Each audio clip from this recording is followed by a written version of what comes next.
pop show. Instead, I can't be out here looking like a turtle. Tell me when. Now. Good evening. Welcome to Sankofa Videos and Books. Thank you so much for joining us. Round of applause for y'all coming out tonight. Yes, indeed. Thank you so much for joining us for this evening's book discussion, Soul Searcher, Life and Legend of Chuck Brown. We are joined by author Sundiata Ramin. This discussion will be facilitated by Jamal Gray. Round of applause for our participants and all organizers for making this possible. And I'd like to give a special shout out to my good brother Abel for all the film work that he does here. We do film all of our events, and if you want to catch anything that you have missed, check us out at YouTube. Sankofa VB is the channel, and if you want to know about future events, sankofa.com is our website, and Sankofa DC is our handle on all social media platforms. So with that, let's see, like he said, phones and all that, make sure they're silent. And another thing as well, if you want to be a part of our Q&A, make sure to hold the microphone kind of like this and not like this or anything like that. Make sure you keep it right up here and hold it right here in the middle, so that way the receiver is open and is catching the signal. All right, so going from there, my fellow curator like y'all. So I curate all the different stuff here in the books. It's a team effort, of course, starting with the wise babas and mamas, of course, that have given us all these past titles and let us know how important they are. So we try to keep those in here and other titles as well. So explore the shelves. We do have a title or two on GoGo outside of this title, but definitely check this one out as well. We have copies in the back, as well as reserved copies. If any of y'all already got a book ticket, we do have your copies reserved in the back. So definitely come by and see me during or after the program if you'd like. So let's see, recurring events that we have going on here. We have different stuff that comes back periodically. So we have open mics that are here monthly. So we have Crescent Moon Nights, which is every first Saturday of the month from 8 to 10. We have the New Age open mic, and that's every second Wednesday, I believe. And that is also from 8 to 10. They're on summer break because they're all Howard students. And then we have the On Our Mind series, which is every other Sunday from 7 to 9. This series is, I would say, one of the most important flagship series here at Sankofa. We highlight all the different things going on in the world from Gaza, Haiti, Sudan, and the Congo. Make sure we keep ourselves aware of what's going on with our brothers and sisters out there.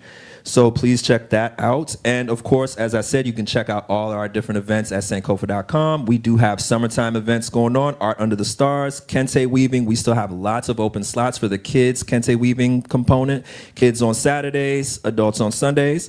We have Swahili classes, dance classes, live music. So again, check us out at sankofa.com, Sankofa DC at all social media handles for more information.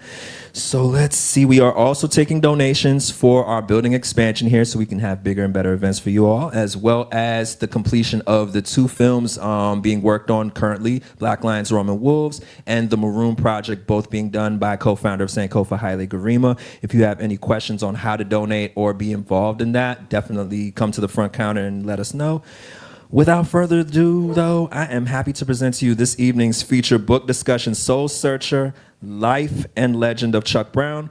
The author of the book, Sundiata Ramin, a cultural curator and educator dedicated to preserving the legacy of Washington, D.C.'s go-go music.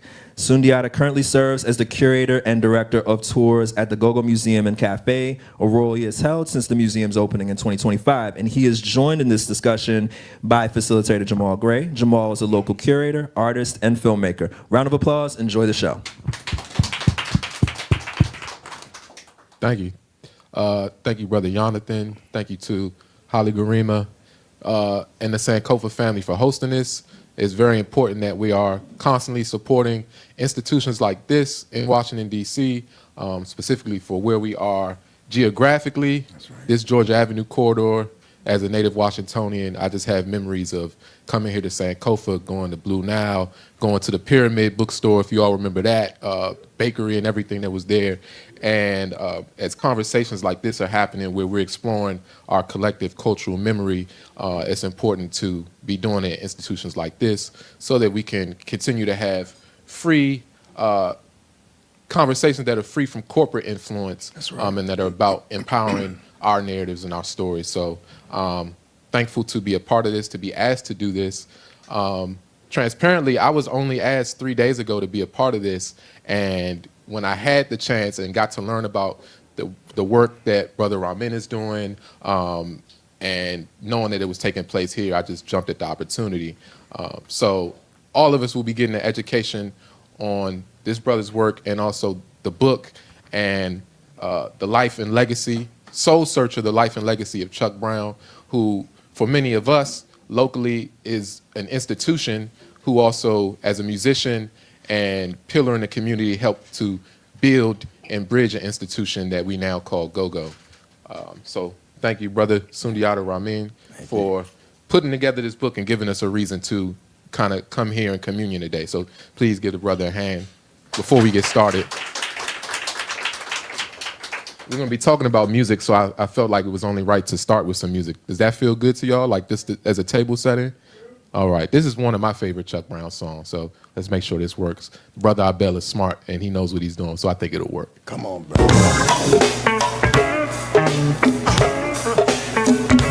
Yes, I do. I always love you, girl. Ladies and gentlemen, you're wrong. I love all of you. That ain't true. Before we get into this show, huh? All the real live people, get your hands up. Get your hands up. Get your hands up. All the real live people, get your hands up. Get your hands up. Get your hands up. All my neighbors in the house, just get your hands up. Get your hands up. Get your hands up. All my neighbors in the house, get your hands up.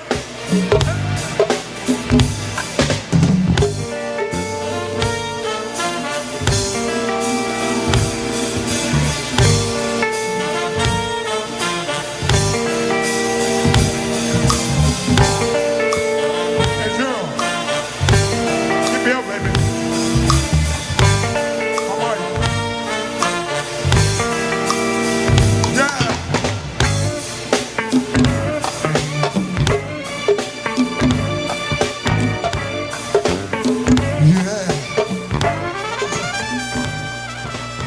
Yeah. All right. What's that we listening to right there?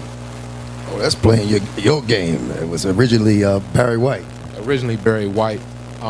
That was actually recorded live at the 930 Club, which is just about a 5-minute walk from where we are right now, a legendary DC music venue. Chuck played there plenty of times. I know we're going to get into a lot talking about go-go, but so I think it'd be cool to kind of define, in your words and maybe in your studies of Chuck Brown, how would you define go-go? Well, I always find to be able to follow the people who actually created it. So you listen to Chuck Brown. He told you how it developed. It comes out of go-go. First of all, is a fusion genre. Okay. It draws from the African Latin rhythms first. Second, the call and response, which goes back to the Black church and Africa, which makes it essential to the sound. And then, of course, the transition from song to song. The reason it's so powerful because one, we call the place where go-go is played a go-go, right. But the music is also called go-go. Right. Chuck Brown said because the music keeps going and going and going, we're going to call it go-go. But the name go-go started in 1965. It became popular with Smokey Robinson and the Miracles. It was going to a go-go, come on, baby. That was a place where you heard music, but it wasn't go-go music. Right. In the 60s, most clubs only played top 40 music. Right. No one primarily in DC wanted to hear original music. So Chuck Brown said clearly that when they tried to ease something in there that was original, people were like, nah, we're not trying. We're trying to hear James Brown, Otis Redding, Wilson Pickett. Right. And so go-go comes out of this genre, all these different genres. And because Chuck Brown was really a blues man, he grew up listening to blues and jazz, right. He incorporated those songs that we are so familiar with. When he said it don't mean a thing if it ain't got the go-go swing. He drew on the history of Duke Ellington. That song was made in 1932. Yeah. And then he said, run, Joe, the police man at the door. That's 1948. That's Louis Jordan. So he's showing you he was so unique. That was from his era. But you and I, who were younger, we didn't know those songs. Right. But when he put that go-go beat underneath, we danced to it. So go-go is the foundation, of course, the polyrhythms, syncopated rhythms, but also the call and response. And again, the transition from song to song. That's what makes it go-go. Wow. That resonates a lot. I think especially the way go-go as a genre has been able to recontextualize. Like we're listening to a cover of a song, a popular song by Barry White, which speaks to, like you were saying, and Chuck speaks to, the audiences were looking for top 40. They were looking for the things they were familiar with, right? That's right. But then Chuck and others, his contemporaries, had to find ways to kind of infuse something very original into it. Go-go, of course, in 2020 just got the designation of being the official music of DC, which is a political designation, which is, I mean, do you think we even needed that Oh designation yeah, we for it to need be? yes, because of funding. Because of- This city has about $50 million in nonprofit funding. Yeah. East of the river was getting less than 80,000. Wow. So we had to become official so that we could get the funding to build a museum. Ron Moulton had the idea to build a museum in 2009. Wow. They had a Go-Go Awards. The city wasn't supporting it. Businesses weren't supporting it. So Ron Moulton said, we have to have a museum that's going to preserve, that's going to research and teach the history of go-go. So that's the reason why it had to become official. Speaking of which, that's the Go-Go Museum and Cafe in Anacostia in Southeast DC, 1920 MLK Avenue, which you've been working at since its founding. Yes. And what's your role there? My role there, I'm the director of tours and the curator.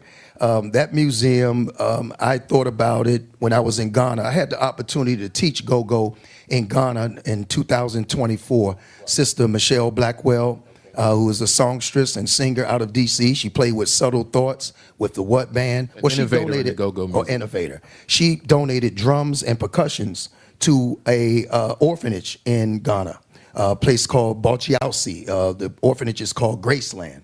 And I saw it on Instagram. I reached out to her and said, look, I'm doing a trip to Ghana that same year, and I play percussion. She said, well, I tell you what, why don't you start teaching them on WhatsApp?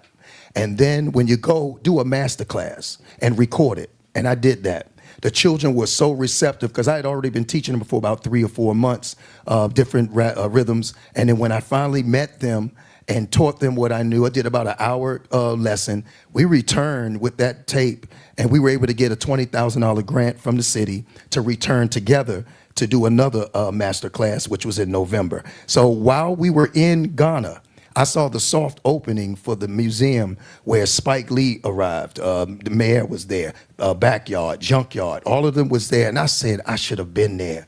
I just kept saying I should have been there, but I didn't realize the ancestors and God know best. Because what it was happening was, even though I wasn't there, it was the soft opening. The official opening would be February 19th, 2025, which is exactly 5 years after Go-Go became the official music. And I was there at the beginning. I started off as a volunteer. I was doing, as a volunteer tour guide. I became a senior tour guide, then director of tours, and now the curator. Wow, there's a lot of points that Brother Garima had a point to add. I have a class to go. I want to ask something, my brother. Now, Junkyard, bucket drummers, I call them, those African children in the inner city of D.C. before Chuck arrived, where do you place them? Junkyard? Junkyard, and also this, what I call collectively, they were all over Washington, Georgetown, bucket drummers, I call them. I placed them before Go-Go because Brother Baba Melvin Dill, who I mentioned in the book, talked about this in the 60s, that he went to school in Nigeria, and I believe it was in Ghana. He returned in the 60s, and he said that children were playing with bottles, they were playing with buckets before Go-Go had even began. And he said that he was trying to show them then how these rhythms help to govern our lives. And so that's pre-Go-Go. If you talk about Melvin Dill, you're talking like 60, 67, 68. Like the elite in Washington, D.C., I'm sorry to say this. Yes. Incorporated these little kids who actually should be, they were innovative kids throughout D.C. Just bucket drumming without nobody sanctioning. They all just collect bucket and play. Their rhythm, their beat, I hear it in go-go. That's the established go-go Chuck Brown. That's right. So I think to me, I want to hear, a lot. I'm about to do a film called Chicken Bone Express. And the most powerful part that I have is just what I call this bucket drummers. They're like, for me, spirit. They come into the film like ghosts. They disappear like ghosts. To me, that is a very important thing, and I want to talk to you more. Let's talk. I gotta go to press. Okay. Well, if you all don't know who this is no. I got to say this. First of all, this man means the world to me because my favorite movie of all time is Sankofa. And in the movie Sankofa, the lead actress is from Deanwood. She's from my neighborhood, Sister Ogulano. Her sons went to school with me, so I've known her since I was born. So to see her in this movie, I was living in New York City at the time when the movie came out. I couldn't believe it. You know, so this man means the world to me for him to be here. And somebody else I want to recognize, an elder, the brother who has been in my corner since this book was published, and that's Brother Paul Coates of Black Classic Press. I saw you, brother. That's the brother who printed my book. Revolutionary brother, supportive of so much that's going on in our community. So I'm happy to see him here. It's a lot of connectivity, certainly. There were some points made that I want to come back to in your statement. I think we touched on a lot. Interesting, just the connectivity between the Washington, D.C. community, the diaspora at large, and what's happening in Ghana, specifically the year of return. There's Brother Diallo Sumbri, who we talked about, who's originally from New Jersey, but made home in D.C., helped to found a Dinkra Cultural Arts Center in Mount Rainier, Maryland, also helped to found Farafina Khan, which is a drum ensemble, and speaks to the lineage of the influence of West African drumming. Like you speak to Brother Melvin Deal, who was also into the Black theater community and bringing so much influence, and I'm sure influence through the Duke Ellington School of the Arts that you attended. We'll touch on a lot of points here, but there may be some that's like inside baseball, so I want to make sure we're taking them through all of this. And also in your earlier statements, you were speaking to the Afro-Latin influence that also comes through in go-go, the West African influence. Many may not know there's a South African artist, Hugh Masekela, who lived in D.C. for some time, and he brought a group of Ghanaian drummers, Hezdola Sound, here to D.C. as well. And so that was all happening in the 70s here, as well as Gil Scott-Heron. And these folks were bringing that West African influence of the percussion. Chuck specifically, and we're gonna jump through the timeline, but Chuck specifically brought an Afro-Latin influence instrumentation into the go-go music before it was go-go, into the music. Can we talk a bit about that influence? Because there's certainly lines between West African music and Cuban music. This is the thing. So people, when they talk about go-go, you know, the thing is, Chuck always talked about the Los Latinos. I am fortunate enough to say that in this book is the only photograph of him in the Los Latinos. Brother named Joe Manley is the founder of the band. He and Chuck Brown grew up in Fairmont Heights, Maryland.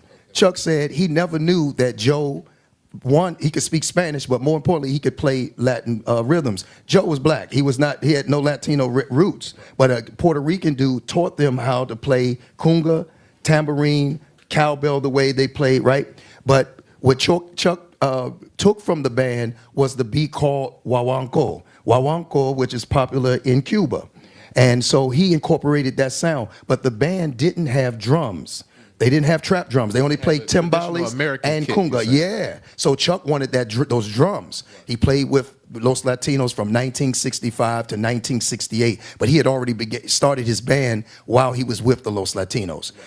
Brother Lloyd Pinchback, who was an original member of the Soul Searchers, he wrote a book called The Soul Searchers from 1968 to 1978. His book was very, very important to my work because he really filled in the gaps. He showed me that Chuck Brown had, again, established the band while he was with the Los Latinos, and he recruited Lloyd to be with the Los Latinos. Then he recruited Lloyd to leave with him when he did. Took him with him. Oh, he took him with him, and that was less than a year after he was with the Los Latinos. So through Los Latinos, you get the Afro-Cuban percussion inspiration, which is directly tied to Nigerian Yoruba tradition. Yes. And so you can see the infusement of that and kind of follow that. Yeah.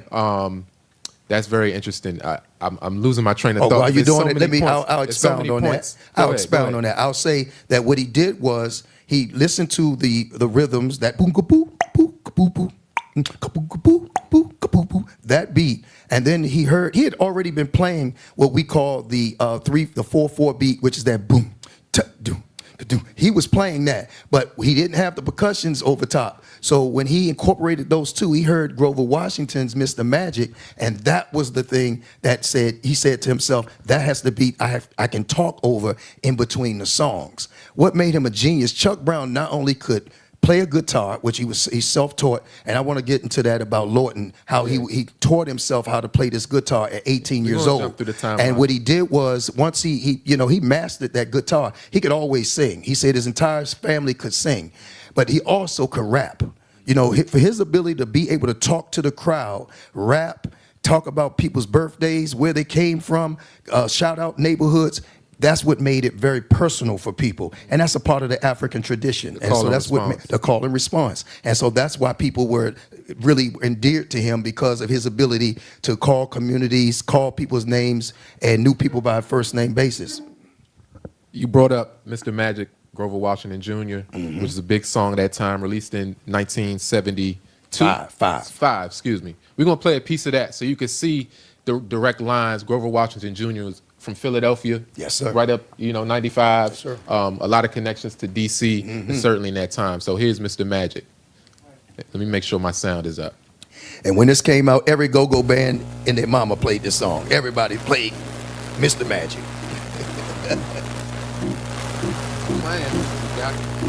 Come on, brother, play that song. There it is. You can hear the foundation of the pocket beat in go-go. Listen to the Hold on. Pause it while we get the sound together. Abel, whenever you're ready, just let me know.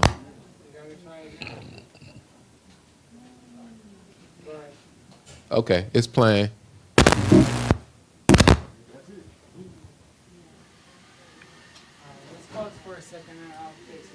It's all good. It's all right, good. while you're doing that, we live. While we doing We're this. good. I wanted to mention that let's talk about the inspiration for the book.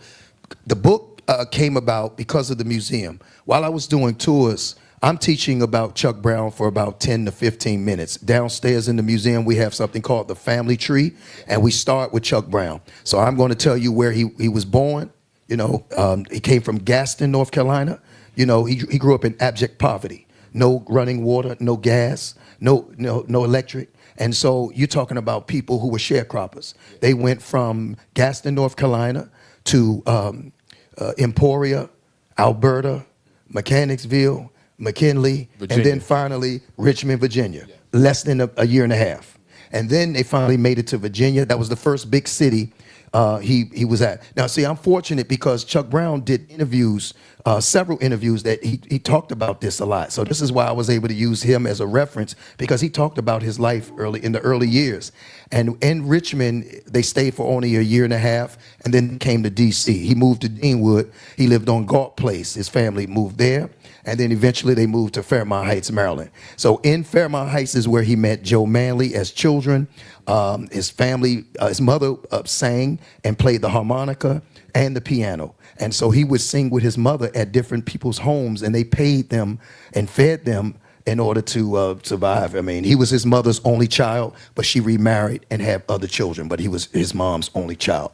And so when he was around 5 years old is when he moved to D.C., I believe? Yeah, 5 or 6. Yeah. Deanwood. Why is that location specifically? Oh, man, that's my resonate home, for brother. you? I'm a 6th generation Deanwood resident. My family's been in Deanwood since 1895. Okay. They came in from Montgomery County, Maryland, moved to Deanwood. Deanwood was called the country. There was no homes there. It was like, if you look at Rosewood, the way Rosewood looked, it was home. I mean, it was separated, and it was farmland. Yeah. So people they raised themselves off of farm animals.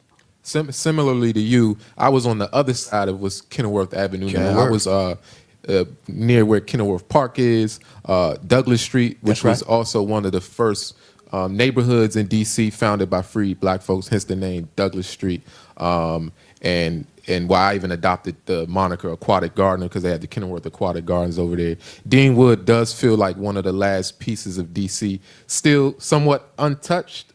Oh, no, it's gone through it, brother. The drugs, the violence, it happened quite often in the city. If you look at it, it's still considered one of the most violent areas of the city. because of the influx of drugs and other things in that area. But you know, Deanwood has a history that I'm very proud of. One, that's where Nanny Helen Barrows set up the Women's Training Center in the early 1900s.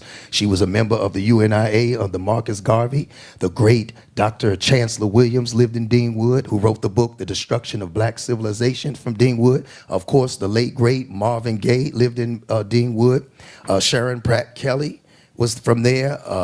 So many people who are you know, famous that came out of, of course, the famous Elgin Baylor, who played NBA. He's from Deanwood. Dave Bing. So many people. So I'd heard about these people, when, of course, and many of them I've met when I was younger. So I was fortunate to know their history. So I really stand on the shoulders of great people.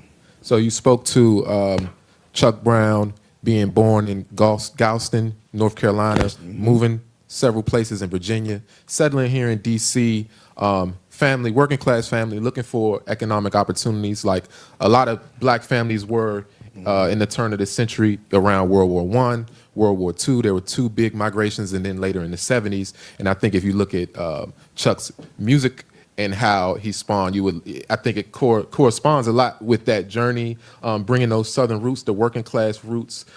He cites blues and you know, rock and jazz as big influences, so it makes sense a lot too. You know, we so much think of him as a Washingtonian, and sometimes that definition of what's a Washington, where you're born here, I don't think it gets more DC than Chuck. Yeah.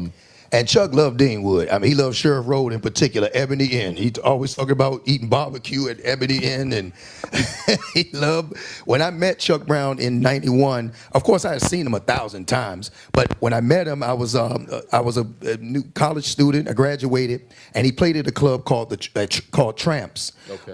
And at that time, I hadn't changed my name, and I made my way to the stage, and he took a break. He was taking a break in between sets, and I walked up to him and I said, "Chuck, my name is Eric, man, I'm from Deanwood." He said, "Ha ha, that's my part of town." Yeah. He said, "I'm out of Sheriff Road, that's my big." Yeah, man. So when I said that, he waited and he did a breakdown. He was singing Harlem Nocturne. And then at the breakdown, he said, "Let's do it for Eric from Deanwood, ladies and gentlemen." Yeah. And I put that in the book. Yeah. And so not only did he say my name, but that album was recorded, Journey into Time.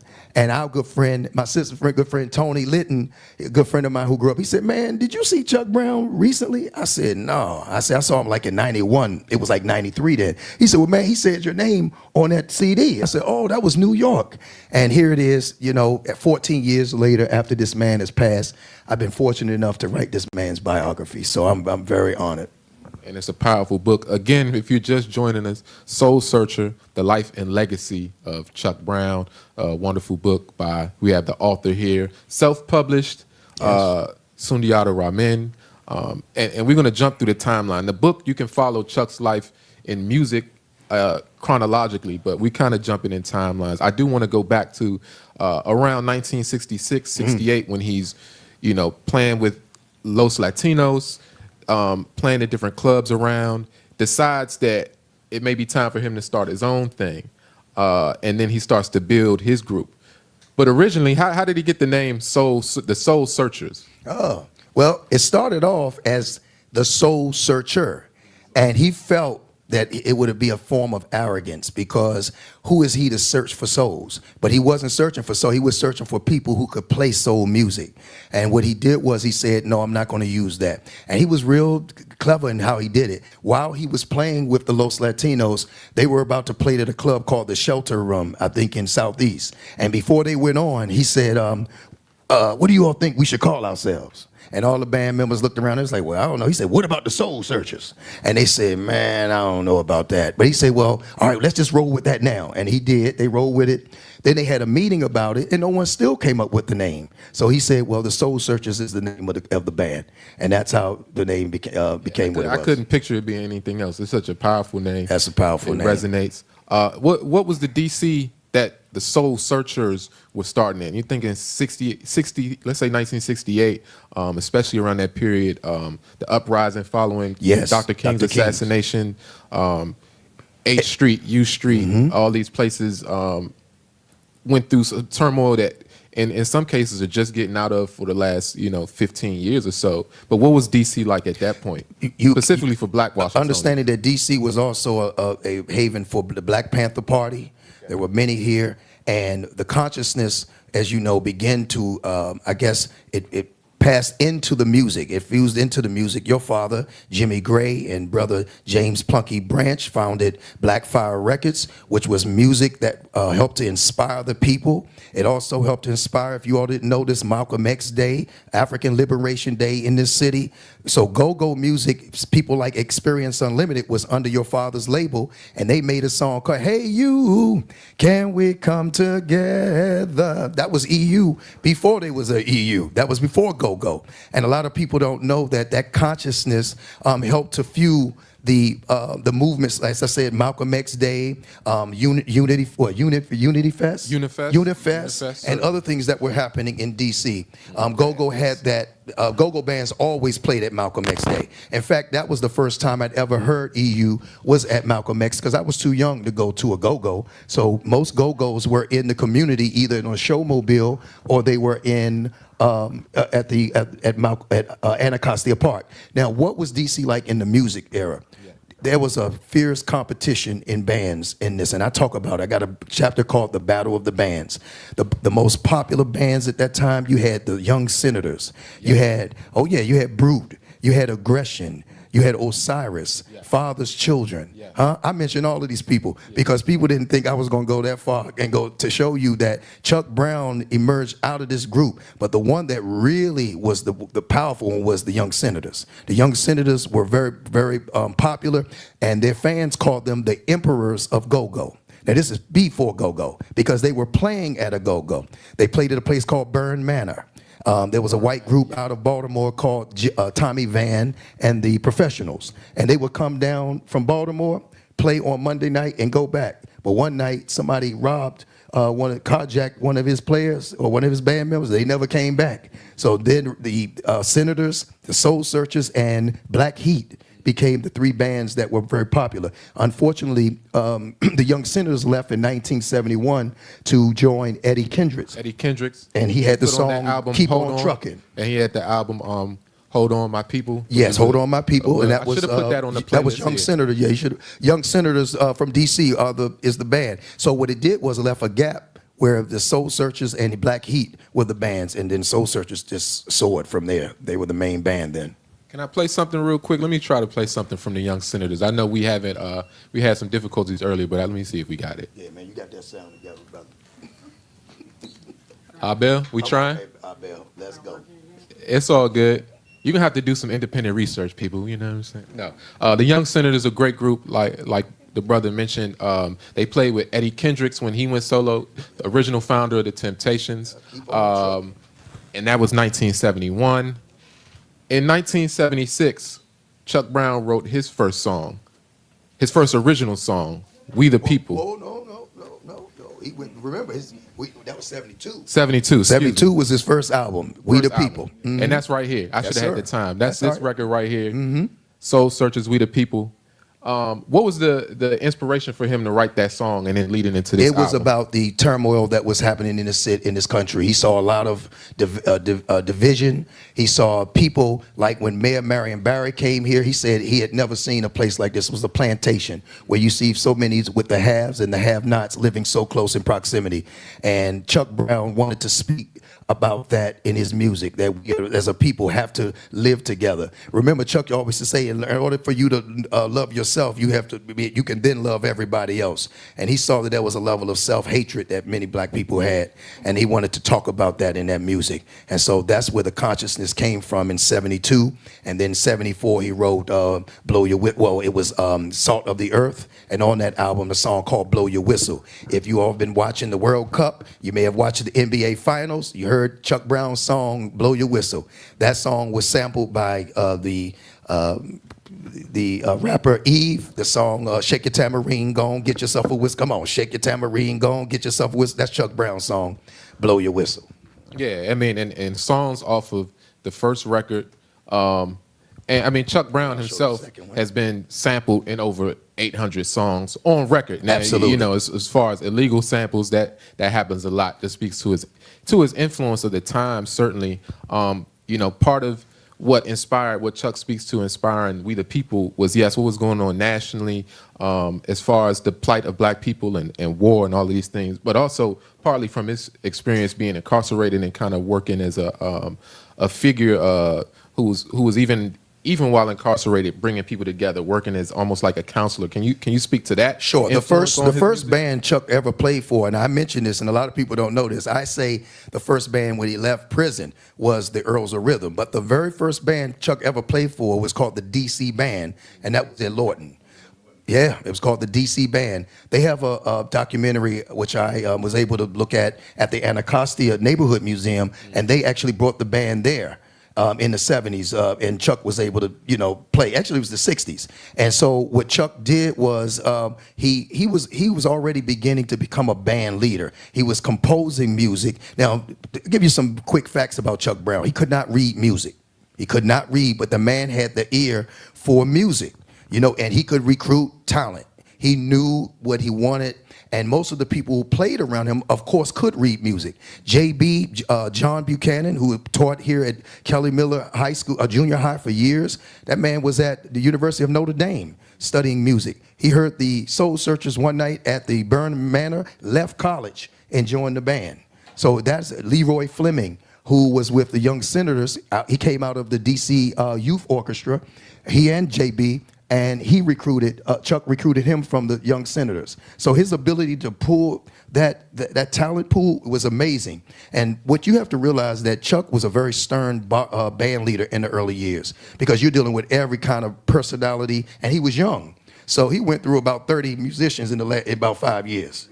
Okay, he went through a whole lot of musicians, because you had people in the drugs, they would, you know, in and out of gangs, and that's something he didn't want. Once Chuck left prison, he was 26 years old. He never went back. He was there for 8 years, went at 18, came out at 26, and he used music to literally fuel his soul.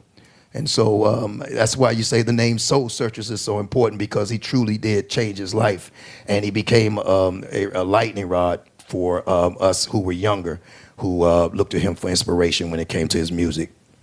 Certainly, man, that is powerful. I mean, I think it speaks to even as later in his life as just the elder statesman in the community, that continue in that role, especially through some of the periods when maybe go-go didn't have the best light on it as well, which we can talk get about to. that too. Yep.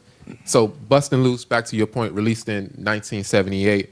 When I think about that time, at least my knowledge of it, you know, as somebody that studied the music, what role, I think DC radio was really important. We had WHUR, which is, you know, right across the street, technically. What role did DC radio play, and specifically a figure like a P.D. Green play? Oh, of course. Well, first of all, I want to go back and say that Chuck originally recorded Bustin' Loose in 1976. Okay. In 76 here in DC. But the band, and I had the opportunity to interview Kenny Scoggins. His nickname was Ken Boy. Ken Boy was the very first drummer that Chuck told to play what we call the pocket now, the beat. And he said, Kenny, I don't want no rolls. Give me only biscuits. Meaning, I don't want that. I want you to go do all to the hop song. Don't play nothing else. He was so strict about that. He began to take the cymbals, the tom-toms, the tom floor, and then it's kept the bass drum, the snare, and the hi-hat. And so at 76, he wasn't satisfied with the recording. He got rid of the entire band. And then he recruited another band. In 78, he had Ricky Wellman, who was, his father was the original drummer for Chuck Brown, Franklin Wellman. And Chuck, by far, is one of the most, I think, fortunate band leaders. He had 3 generations of family members playing drums for him. Franklin Wellman, Ricky Wellman, and Kegel Wellman, who was Ricky's younger nephew. So it was 3 generations. But Chuck Brown, in those 70s, when he established that the radio, not only the radio stations embraced him, but Mayor Marion Barry embraced him. Congressman Louis Stokes had they had a party reception for him at the Capitol when the song came out. Mayor Barry gave him a bicentennial award when the album came out. Mayor Barry became the mayor the same year, 1979, the same year that the album came out. So you had two men inspiring a city, Chocolate City, right? One from Mississippi, the other one from North Carolina, and look at where we are now. Look at the impact the two men have had on us since that time. And that was Chuck's first #1 hit. Oh, yeah. How far did that song reach? Man, that song went all the way to Europe. It sold over 500,000 units. The record company was Source Records. I had the opportunity to interview the owner of Source Records, Dr. Logan Westbrooks. He's 87 years old. He interviewed him for about an hour. He gave me so much information about what happened during that time because he found out about Chuck Brown from an intern at his record company who brought the album back from D.C. He went to D.C. for one weekend. He said, man, well, what is this you playing? He said, man, this is Bustin' Loose, Chuck Brown.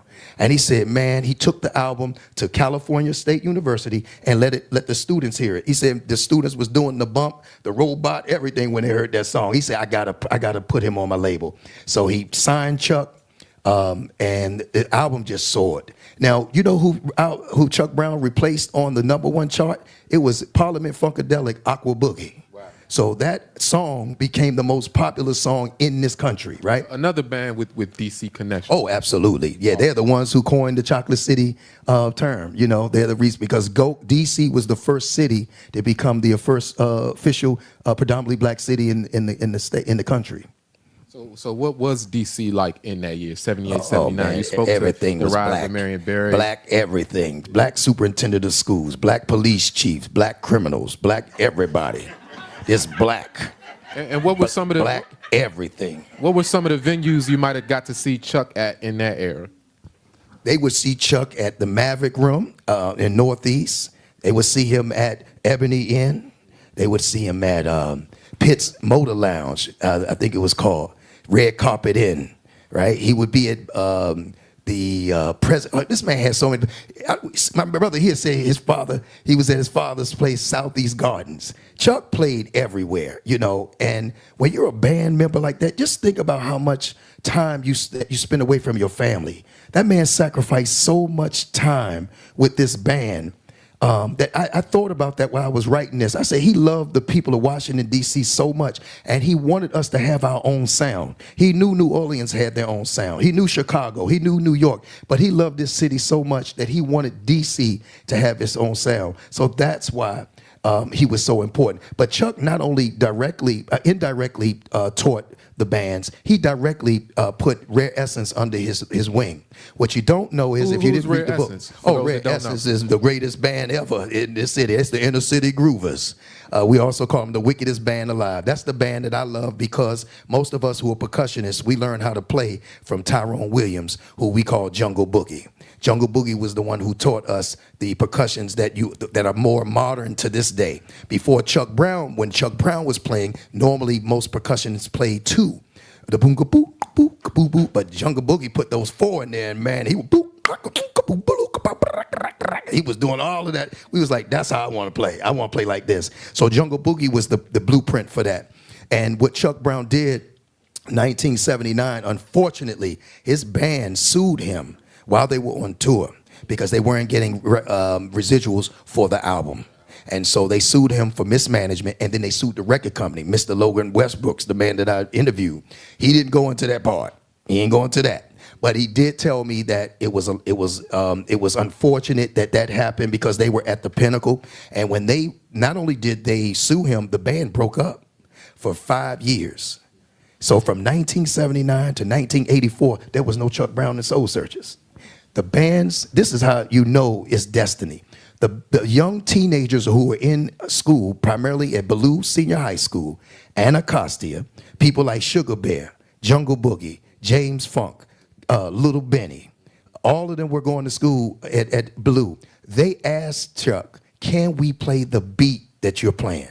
We want to use that in our music. He said, well, look, you can use the beat, but just don't play my music. Right. Don't play it. So Rare Essence was the first band to go from top 40 to go-go. These young people were in middle school, going into high school, playing the way, if you go back to listen to Essence in 1978, they sound like a band that's like been around for like 10 years. They were very professional in the way they play. Chuck took them under their wing. Chuck produced their first album, Body Moves. Body Moves is his. And then he did a song called Good, where he's rapping and singing on the album with Red Essence. So moving from 79 into the 80s, what was the landscape of DC? I mean, you mentioned some of the bands that were coming to prominence in that time. Rare Essence, of course, Experience Unlimited. You know, you had bands like Trouble Funk that came. There was a lot of different groups. What was the landscape of DC? Because things started to maybe shift a bit when you get into the mid-80s in DC. Let me tell you, that was the golden age of go-go, was the early 80s. I go from 80 to 83, 84. The reason was it was the most original music during that time. Rare Essence had their own sound. They had signed to Polygram. Trouble Funk signed to Sugar Hill Records. They did Drop the Bomb. Most people don't know that Trouble Funk was the first band to record an original album, live album. Chuck's album came out in 79, but Trouble Funk did a live album in 81. It was called Straight Up Funk, Straight Up Crank, Go-Go Style. So that was the first original live album. After them was EU 82 with Future Funk. After that, you had Chuck came out with Go-Go Swing, which changed the trajectory of go-go when he did that, because he went back and did with Duke Ellington and Louis Jordan. He played so many classics during that time. And then the last person to make a live album was Rare Essence when they did it live from the Metro Club. So it was the pinnacle of go-go. Go-go. You had record companies like Vultures were coming to DC. Everybody wanted a go-go band, even though they didn't know how to market go-go. Go-go is unstructured, meaning it's like African music. It can be 15 minutes, it can go 8 hours. If you go to a go-go festival, man, we would go, you could have 5 bands, 6 bands at Wilmer's Park. They're going to play from 10 in the morning to about 8 at night, right? So record companies didn't know how to market it. They didn't know how to record, and you know what they would do? They would speed up the BPMs for the songs because they didn't want to slow it down, saying, no, we don't want to hear that. And they also reduced the percussions. They didn't want to hear the congos. We know the impact of drums in African culture, a symbol of resistance, a symbol of rebellion. They didn't want to hear those congos, and they didn't want to hear the cowbell. So if you listen to a lot of the go-go records, you hear the percussions very low on the songs. And so the bands realized they can make more money locally. They didn't need record companies to support them. Go-go was an underground economy, and so many of them became millionaires. Many didn't know that Rare Essence, well, they were a corporation. They had people receive paychecks, file taxes, and they end up buying a fire station on Martin Luther King Avenue, which was called Rare Essence Enterprises. By the way, 3 black women were the ones that managed Rare Essence. So I give credit to Miss Maddie Lee Mack, Miss Margarine Neal, and Miss Annie Lee Thomas. Those 3 women are the reason why Rare Essence was as successful as they were, because they put structure, discipline, and they didn't play with promoters. They handled the front door. So you weren't going to rob their children. These children were in high school, and they just weren't going to do it. So that's why Rare Essence is as successful as they are. Certainly, I think that is a through line. I mean, Chuck bringing that and thinking about, I need to start a band, I need to own, I need to operate, and these bands becoming institutions. I think mirroring a lot of what was going on in DC at the time, like black business. Moving into the late 80s, I mean, when you think about the trajectory of go-go, and we look at the timeline of what we call hip-hop, coming out of New York, out of Detroit, techno, out of Chicago house, all of these things were happening simultaneously, and a lot of borrowing from go-go was happening.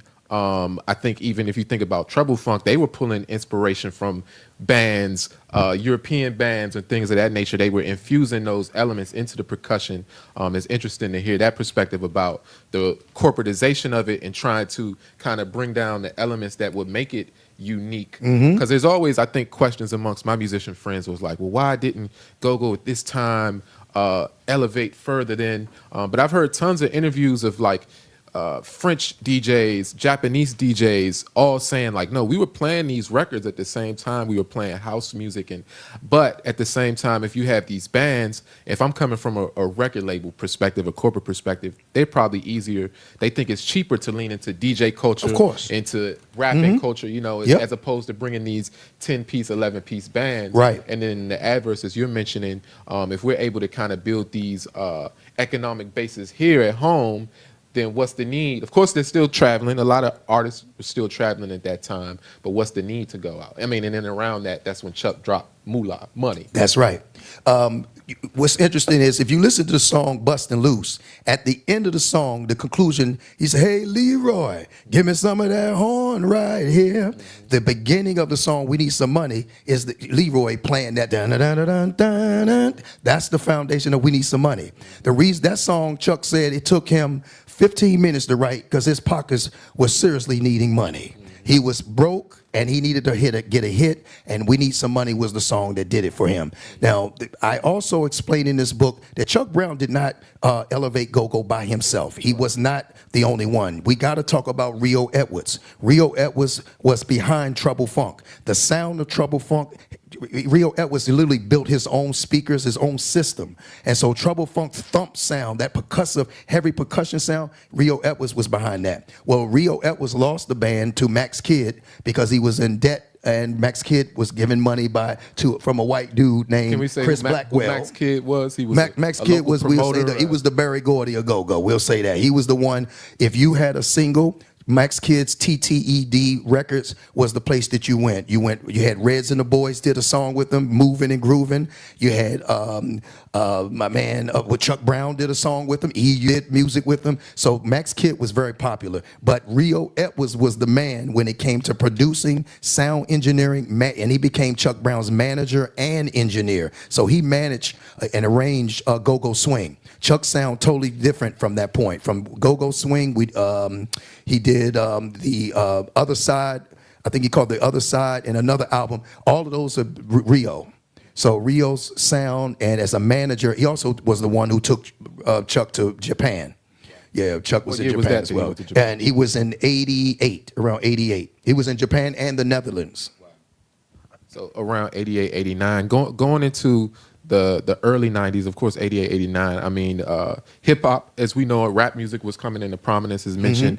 But there were rap artists. I mean, of course, EU had the Butt that came out with the School Days film, which took go-go to another kind of platform. And at the same time, you had Rare Essence was playing with Salt and Pepper, I believe. They went on tour with them. EU was okay. Rare Essence, I know they were a touring band for some hip hop artists, but I don't. Yeah, but either way, as go-go is starting to grow that way, where was Chuck's place in this? Was he kind of becoming? I know he was the founder, but was he kind of coming like the elder statesman at that point? He became. In the book, you will see me explain Chuck's evolution. The beginning of the book, he starts off as Charles Brown. That's the name they called him. When he went to prison, he became known as Charlie Brown, right? Man telling jokes. That was his thing. Then he became Chuck Brown. And after Chuck Brown, he became the Godfather of go-go. And he became the Godfather in the late 80s, 90s. They began to call him the Godfather. And later in his life, he was known as Pops. He liked everybody from the go-go era. He said, I'm going to give you props if you call me Pops. And that was his thing. He always instilled in a lot of musicians this fatherly figure. Little Benny, when little Benny passed, if you saw him at the funeral, I mean, he broke down in a way. He said, I raised this young man like he was my own son. And to see Funk, Little Benny, and all of them carry that, he was just so humble. A lot of musicians, they have a big ego. Chuck Brown always imparted knowledge to these young people, especially Big G of Backyard, because he saw where Big G was headed. Big G had been shot 5 or 6 times, in and out of prison, and he talked to him. He said, listen, man, you are the future. He said, don't let it die. You've got to, he said, you got the ear of the children, these youth, don't let it die. And you can see where Backyard has evolved to, because at the era of the 90s is when gangster rap became a part of this culture. And that's where you got the violence, when it really became violent in those 90s. And that's when clubs were being canceled. They were closing clubs because of the violence inside and outside of the go-go. But understand that crack cocaine, the influx of crack cocaine in 86 is what changed the way go-go and the history of the city was viewed as the murder capital. So I know in the book you touch on that, and that's great points. I mean, I know we're speeding up. We only have but so long. I mean, this could be a 5-hour conversation. But in the 90s, the landscape of DC had changed. I think the landscape of popular music nationally was changing, like you said, a more tent towards gangster rap at the time. Go-go has always found its way to mirror what the people are going through and what's going through nationally in conversations. Backyard, who was students of Chuck, of course, are coming to prominence, but also some of the violence from the streets was seeping into not only the music, but into the environment of go-go. How, from your perspective, was go-go being viewed by the establishment of DC at that time? Go-go was criminalized. Go-go was considered an afterthought. Go-go was not, it was a music.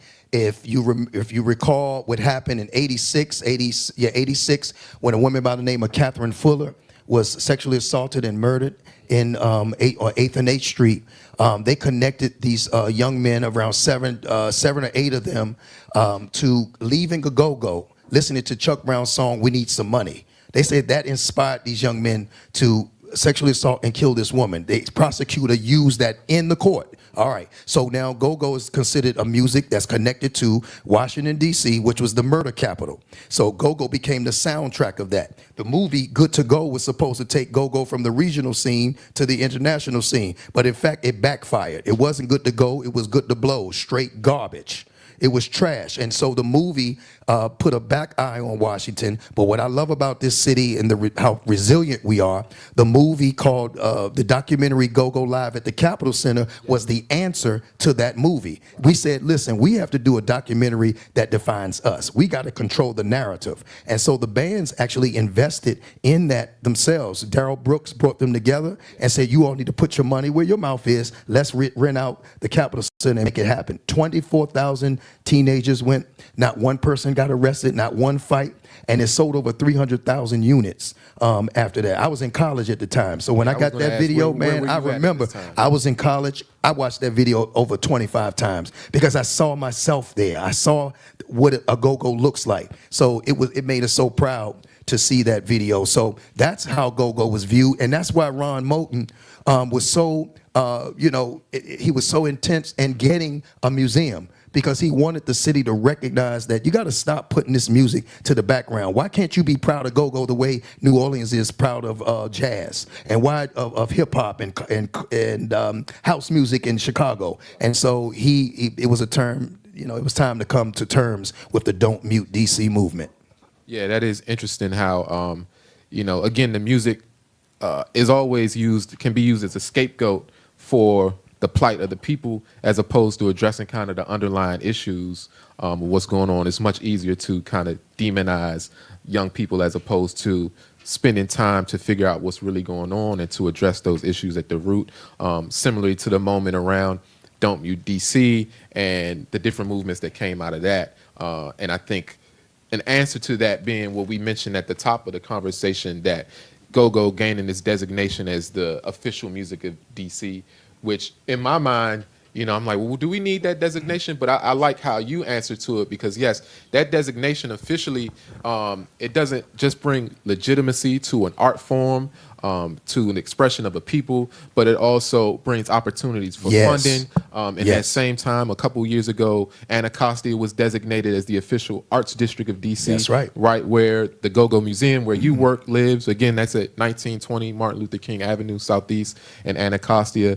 How do you see the role of the Go-Go Museum and the other institutions in that area into transforming how, Southeast DC specifically is viewed? I see the Go-Go Museum.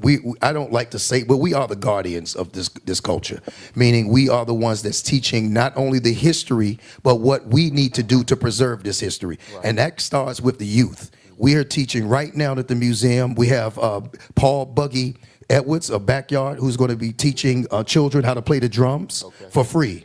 Yeah, we have a brother who will be teaching, I don't know if it's Smoke, one of them going to be teaching percussions, and they're going to be teaching engineering. Sound engineering plays a lot of money. Now, you just had Usher and Chris Brown here, right? That sound man or sound woman, they probably made about $9,000 that night. So if you teach analog and digital sound, these young folk can see. So this is what we're doing at the museum. But the Go-Go is not only doing that at the museum. What we're doing is connecting it. We're connecting it to the world. So we had people from South America, the sound of cumbia, which has the guaguancó beat there. We connected with people from Brazil, And of course, we're going to connect with our brothers and sisters in West Africa, because the sound is connected. It's inside of us. And so that's what we see. We don't see go-go going anywhere. We see it only expanding because of social media. And right now in Baltimore, we have a go-go happening with a band called the Hugh Band, which is a go-go rock band, Backyards there, and Black Alley. So right now, the Go-Go Museum is sponsoring that. Wow. You know, our time is limited, so we do want to open it up for questions. Before I do that, I want to say, first, can we give a hand to Brother Sundiata again for putting this work together? I guess the last question I'll have for you, and then I want to open it up to the field. There's a lot more that can be touched on, and the books are available here for purchase. What do you think the story and legacy and the work of Chuck Brown can teach as a lesson to young musicians coming up in D.C. or anywhere? It's not where you start, it's where you end. Chuck Brown had a very hard, difficult life. And his life is a mirror where I like to talk about him as 13 leaving home. He left home at 13. He was in the streets for over 5 years, went to prison, never went back to prison after 1962. And so his life is an example that you can come up on the rough side, but Chuck didn't use profanity in his music. He didn't disrespect women in his music. And I think he showed you that you can love a city and a city can love you back. You give them what they want, and they will support you. And this city is just such a unique place because we have our own sound, and we really don't care whether or not people like the music or not.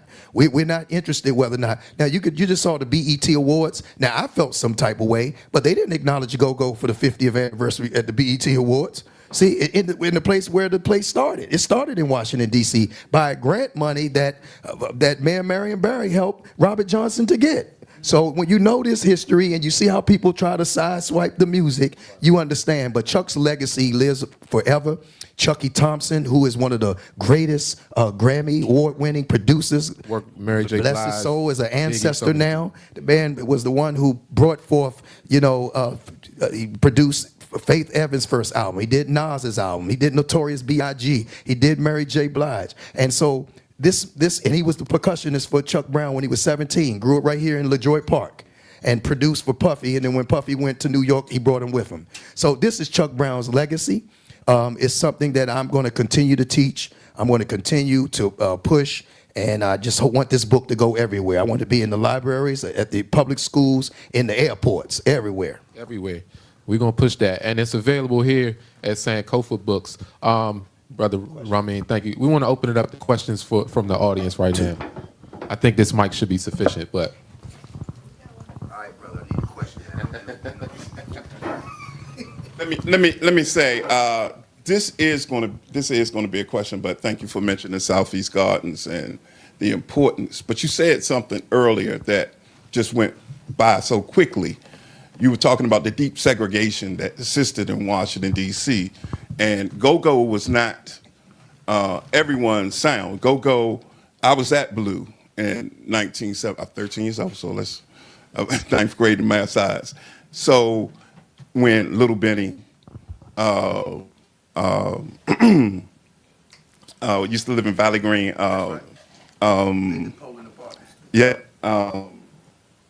Sugar Bear, Foots, all of these guys was at Blue at that particular time, and Chuck used to play at our family establishment. It was the only place that Chuck could play. He also had Cherries on Atlantic Street, so there was a lot of pushback on go-go from a lot of DC residents. It was the music that came out of Bury.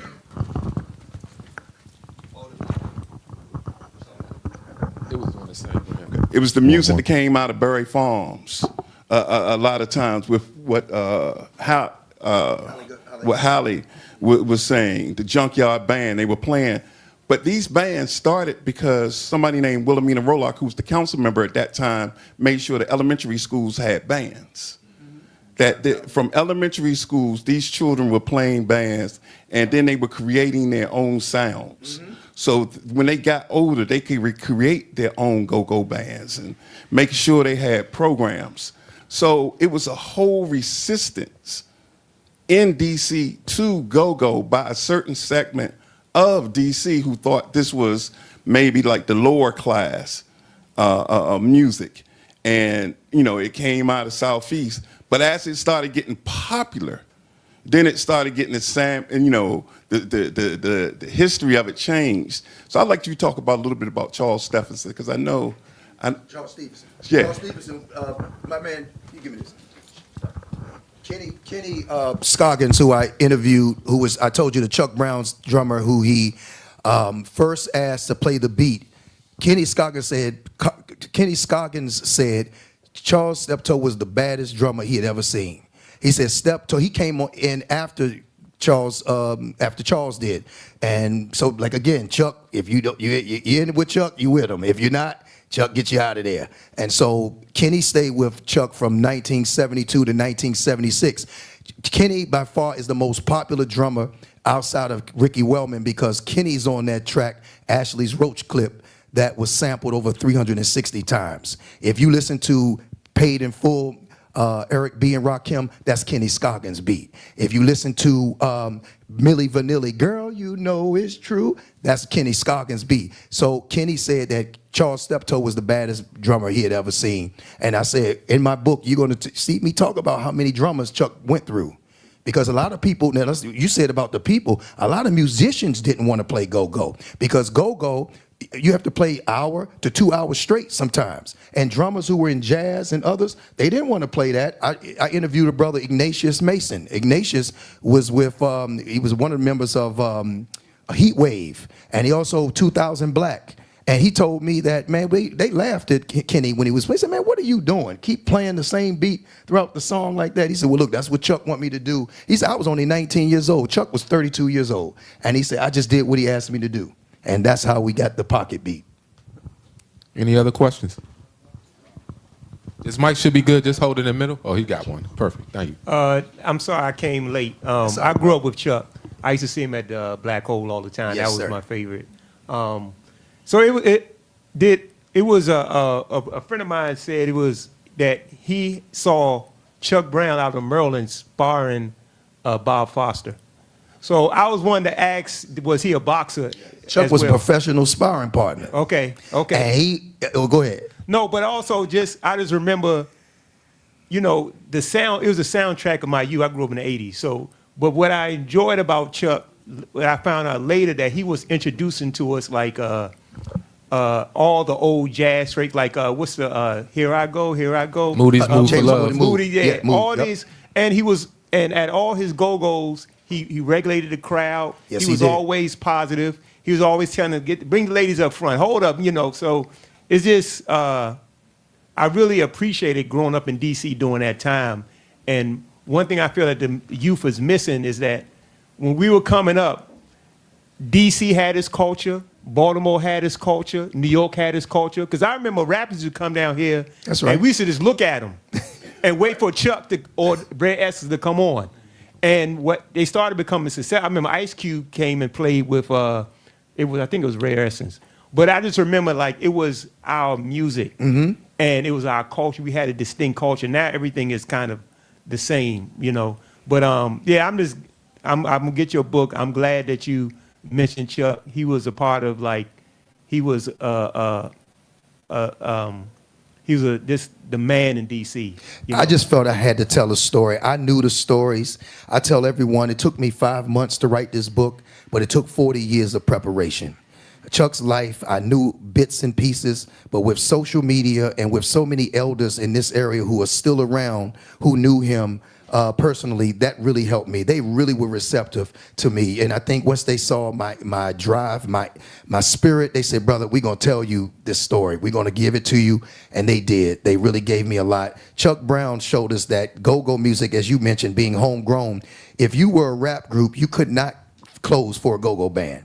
If you came here, you were L Cool J, you were at Run DMC at the Capitol Center, Chuck Brown, Red Essence gonna close the show. Now your name may be in the moniker up top, but Chuck Brown and them gonna end it. And the reason that happened, because when those rap groups came on after those go-go bands, 70% of the people walked out the door with the go-go bands. So they realized they had to, this is something different in this area, and then you gotta respect the culture. So that's what they had to do. He was Yeah, Chuck was real good with his hands. In fact, I mentioned how he knocked somebody out in the book. The guy was talking crazy, and Chuck, he stole Chuck, and then Chuck hit him back, knocked him out. The guy runs out of the Maverick room and tells the police, look, I got to go to the hospital. And the police said, man, go ahead. He stole a cop. Boom. And the cop said, man, they locked the man up, and Chuck had to get rid of him. His name was Horace Brock. He was on the album. But yeah, Chuck was very good. Chuck was about 5'9", 5'10", but he was very good with his hands as a young man. Any more questions? Let me make a comment, actually. What you need? Because you got me like going places right now, remembering things. First of all, well, I'm a millennial, so I grew up on the back end. So we was listening to back, raw image, all that. Like we caught rare on the back end, but we was more into our back stuff and everything like that. Like we'll go to Madness right up the street over here, get us some shirts, headbands, all that, get our custom stuff, everything. Be at Market Lounge, all that, all the different spots. But a couple of thoughts. First of all, like to piggyback off what you were saying about like people not being interested in go-go around here. I know from my vantage and growing up, a lot of it was like slightly street oriented in terms of like we don't like New York because they did X, Y, and Z. They came down here and they did all type of crazy stuff. So we don't even say yo, we say young. Like that's how I grew up. I did not say yo. Period. There's no yo because that's New York stuff. Like, we don't say son. That all came later on. So like we were very, and I grew up in Silver Spring. I didn't even grow up in the city, but like we were ultra firm on the culture aspect of it. But as we got older, gentrification started to kind of shift things in the opposite direction. Whereas we used to have this pride in we would just be at the bench and just like start hitting benches as the conga drums, and then somebody would just start making stuff up, singing, and then there you go, you got a go-go band out of nowhere. Then it turned into like rap dreams and different stuff like that. People wanted to get on, go to the studio and things like that. And you saw that shift kind of coincide alongside gentrification. So I'm leading all this to just sort of make a comment.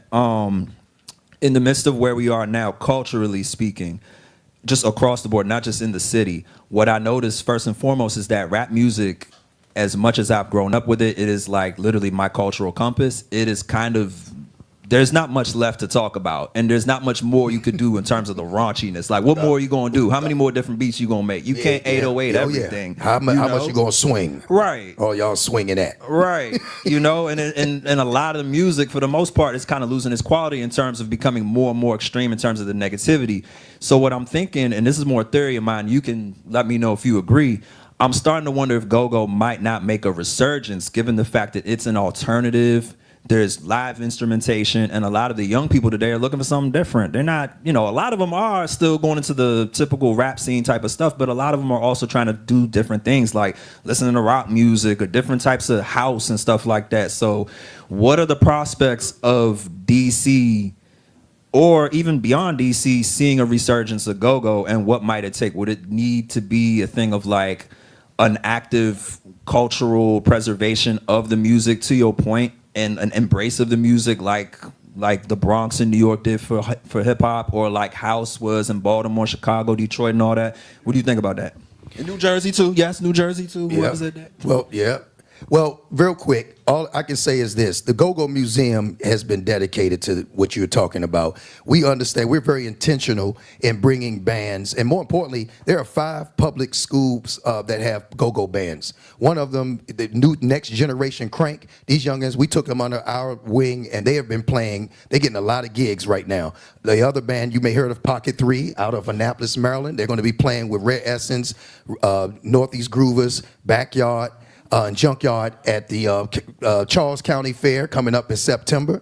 So what you're finding is that the generation, I'm going to say like those that are like 13, 14, 15, I'm going to be honest, they don't know anything about bounce beat at all. When I have the tours, most of them, I'll ask them, do you know bounce beat? Do you know beat your feet? They don't know.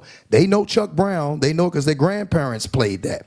But the reality is we got to fill the gap and show them the history, and it takes books like this. This book was really written for high school students to start out, but those of us who don't know a lot of the history, you're going to get something. I got something for everybody in this book. You Conscious, the last chapter to be the return, where I'm going to explain the go-go bands who returned to Africa. I'm going to tell you about Team Familiar, Backyard, and Black Alley that went there, and how Brother Diallo Sumbry from D.C. was instrumental also with the return home, the Year of Return. year of return. So all of this is connected. I'm telling you that go-go is, the resurgence is happening. They honored go-go at the Philadelphia Roots Festival. They brought all of them up there, different ones, and so it's I think it's a resurgence. But the culture, the history has to follow it. You just can't have the music. You got to teach this history so that they have an appreciation for its longevity. Can I add to that as well? I just want to add to your question because we probably around the same age. I'm a millennial as well, and as somebody that's a musician, producer, and that has traveled and seen the impacts of go-go. I mean, when I think about, like we mentioned, some of the songs that have sampled Chuck Brown, I think part of it is like books like this, and also for me as a filmmaker, when I think about DC in general, there haven't really been what we would call like world building around the true culture of DC. That's you know, right. if I think about Brooklyn or one of these places, it's like countless movies that before I even went to Brooklyn and visit, I could have a picture in my mind of That's like, right. oh yeah, it feels like Do the Right Thing, or it feels like this. There hasn't been, especially in the contemporary sense, enough media from black creators from DC that are putting it and doing it in a way. So it's books like these. It's more empowering our media and our media creators, our documentarians, and producing long form and short form works that represent the lineage and history. And they can look into books like this. Mm-hmm. So and also to like. When I learned about even documentary making, is like you can have a story that's localized or personal to you, but also how do you tie it to what's happening nationally and internationally so that the story of it resonates more with those other than who just it's important to. You know, for us, of course, we're going to die on like, oh, go, right? But then some people may hear, they may be confusion. They may hear some early Chuck and feel like, well, that's funk, that's this. Yeah, it is, but it's also this. So like the recontextualizing just how the music does itself is, I think, one way to grow it. And I think someone mentioned the school programs that had all these bands. I think that's part of it as well. Nationwide, there's not as much emphasis on live music as a form of expression and trade. But I think uniquely DC, I mean, we have a lot of music schools. We have people doing the learning, and so recontextualizing the music, I think, is a big part of it. And it's more. This brother in the back right here. This brother right here. Yes, sir. First off, thank you for your work. Thank I you. really appreciate it. Thank you. Next, microphone, please. Pass that brother that mic. So I'll repeat. Yes, sir. So first, thank you for your work. Thank you. Right. Next, I'm a Black History teacher in Southeast DC. Yes, sir. Building off of the conversations that's been said around preserving the culture of the music. For the past 5 years, I've turned a topic class into a Washington DC culture go-go moment. So my question is, do you plan to acculturate the teachers to help to spread the culture of go-go across the city? And if so, I would like to be a part of that. Well, you're definitely, I would love to connect with you because that is my intention. It is, of course, to work with the DC Public Libraries. My sister, good friend Tansy West, who was down at the DC MLK. I'll be there soon. They're going to set me up there, but it's important to get into DC public libraries, get into DC public schools. It has no profanity in the book, so I was very intentional in the way that I wrote it because that's who Chuck Brown was. I was being consistent, and even when I say Chuck baby don't give a, I put an underline. I don't even say it. I give you the origin of how that even started. You know, even when they started calling, when they said "Wind Me Up, Chuck," they were saying that in the early '70s.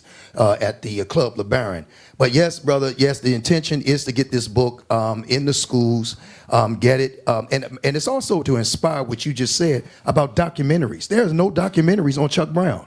All of these filmmakers in this city, there are no documentaries on this man's life, okay? Well, I'm a documentarian. We're going to have to talk after this. But Well, a good brother of mine, Mustafa Tariq, I already hit him up. He's a two-time Emmy Award-winning producer. He did the Barry's Blueprints, and he did the one on Dr. Cora Masters Barry. Maybe you connect with him, man. Yeah, That's what's PBS, up. that's right. we have any more questions, Any more comments? questions? Way in the We wanna back. Try somebody new. An assistant in the back. Sister Erica, in the back, ladies and gentlemen.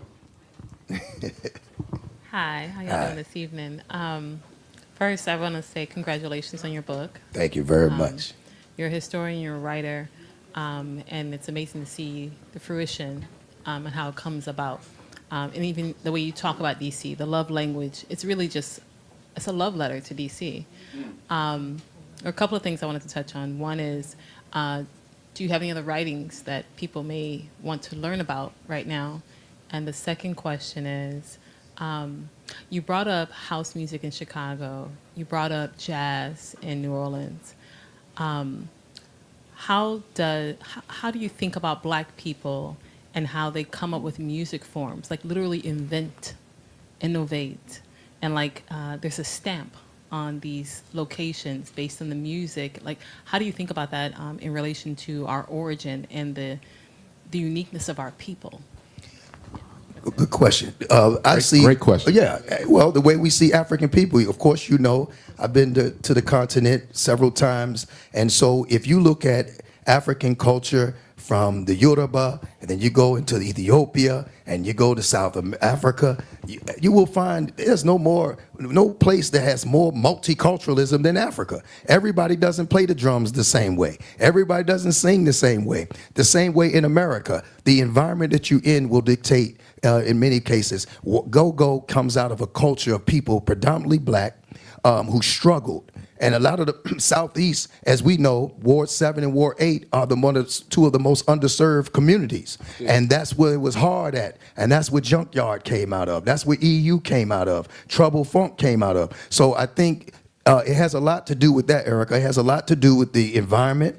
And go-go, because, as I said, DC being so unique as the chocolate city, a lot of people, when I lived in New Jersey and New York, they just didn't have the same mindset as people in Washington. We have an entrepreneurial drive that's a little bit deeper than even Atlanta. I mean, you know, Mayor Marion Barry is responsible for producing more Black millionaires in this area than anybody. And we are recipients of that summer youth program. Many of us got our first job with Mr. Marion Barry, and we've been pushing ever since. So I think a lot of that, and let's also say this, Mayor Barry was very instrumental with Go-Go, as I mentioned earlier about the Showmobile. He was the one who, if you were a student and you played percussions or you played in a band, he put you on there, that was your summer job, playing in different neighborhoods on the Showmobile. So I think all of that takes it comes together. And I'm just very grateful. I always say to myself, I could have been born anywhere on 196,940,000 square miles of the planet Earth, but God and the ancestors made it so that I would be here in D.C. because I knew I had to tell this story. I knew I would do it one day. I just didn't know how or when, but I knew it would happen. Yeah. We got another question here. Sister Milani, a great curator and artist herself. Yes, she is. Thank you all. I would love to hear you all speak a bit more about the world building, because I think that's something important for a lot of people to lock in, how worlds are built through film, poetry, music. What is the necessary world building that needs to happen around DC culture, around connecting the story to Chuck Brown, and telling what is the world building that people can start now, that as this comes into the future, there is that context of aesthetic of what this place is? The first thing we have to do is support those who support us. People like you. We have to support the artists that speak and inspire us to do what it is that we need to do. We have to support bookstores and institutions like this. We have to support the Go-Go Museum. The Go-Go Museum almost closed last year because people were not donating money to the museum. We say we love Go-Go, but if you hadn't been there, how are you supporting if you haven't supported financially? We got to become more vigilant in supporting institutions that support us. That's where it starts. And as an artist, I attended Duke Ellington School of the Arts. Duke Ellington had to raise $2 million every year because the city didn't fund it enough, and a lot of the parents didn't give money. So it really, sister, it comes with an understanding of the people again who speak our language, who represent us.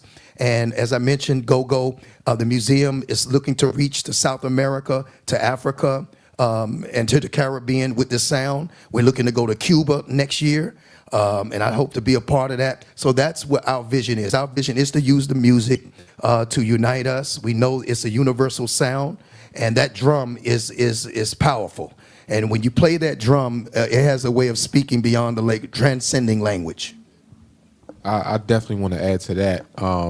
I think from my perspective, it starts with these conversations we have with each other, and especially our elders, to document these histories in a real way. I think we have a lot of tools right now that we can use, and but at the same time, it's like, as you know, with storytelling, are we fighting with people's attention spans? Are we fighting with all the other noise?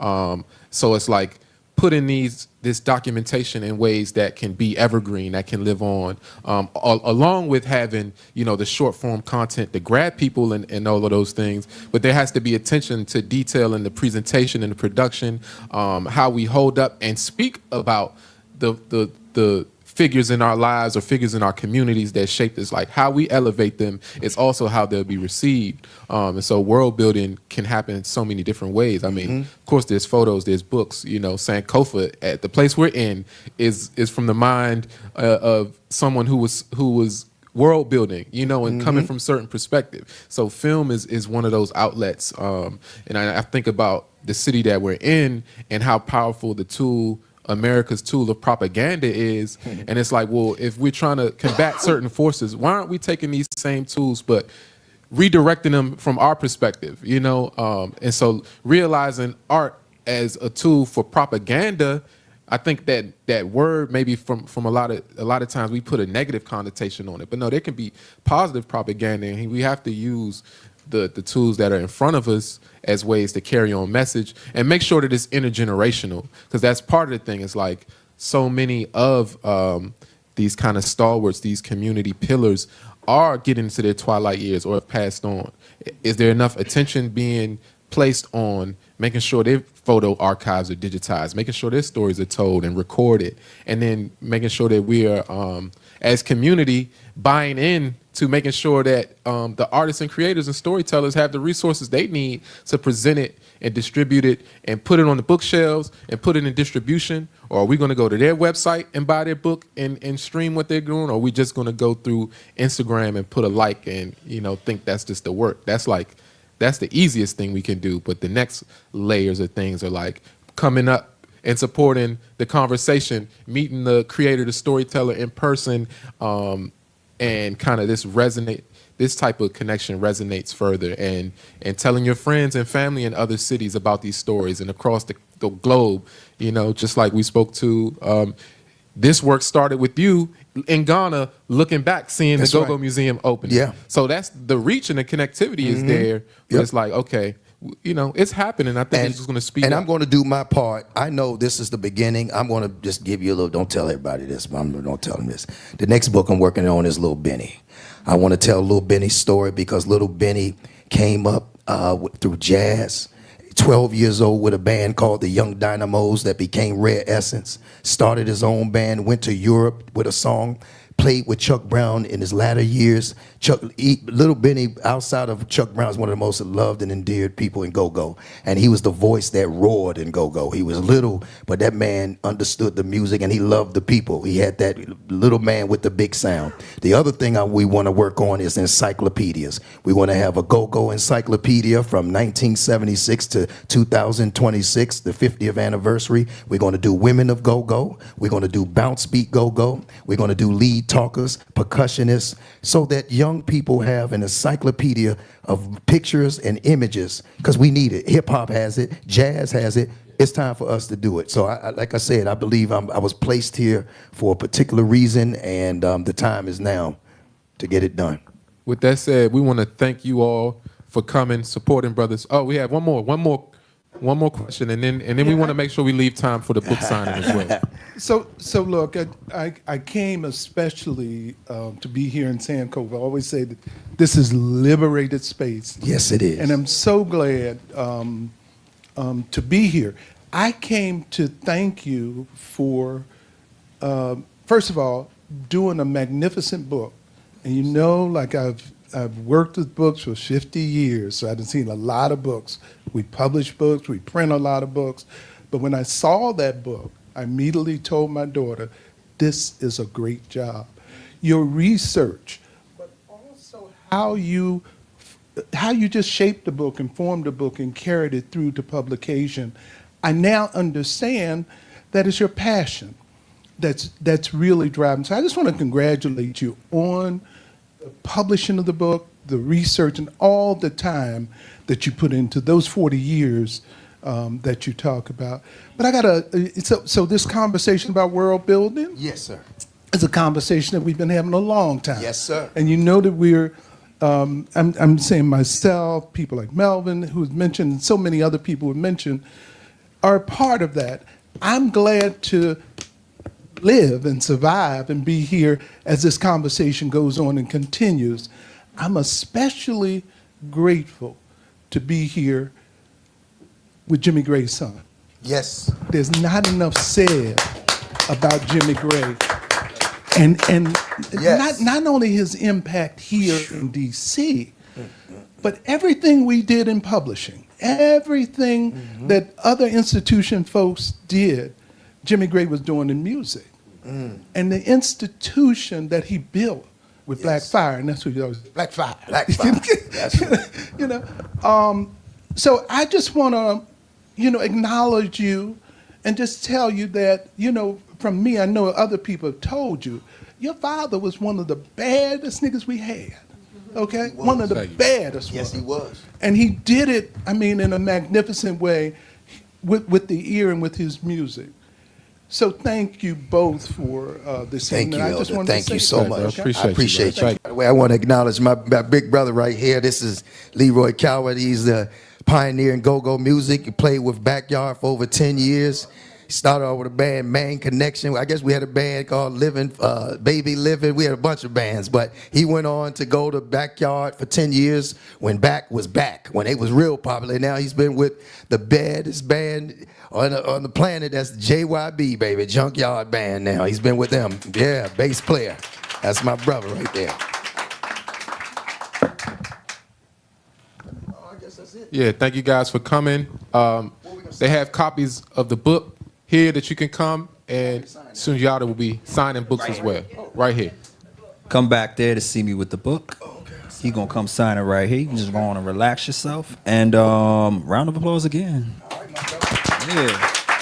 This is great. I had a million more comments, but you can't be hog-mogging no microphones, So appreciate y'all coming out and take care.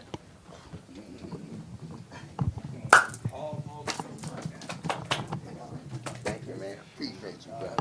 All right, Black man, thanks for coming out, brother. Thank you, sir. All right, bro. All right. What school did you go to? I went to Duke. Oh, you went to Duke. Oh, okay. I went to Duke, Donnell, Florida. Sweet Cherie Mitchell, Michelle, and they get checked. Oh, Michelle. Michelle. I went to school with them. You know where she got that line from? Which line? And smell you in my dream. No, where'd she get that from you? She did? I'm My father sorry. used to work for recreation. Oh, wow, man. Okay. Okay. Baby. The manager was Tom. Oh, okay.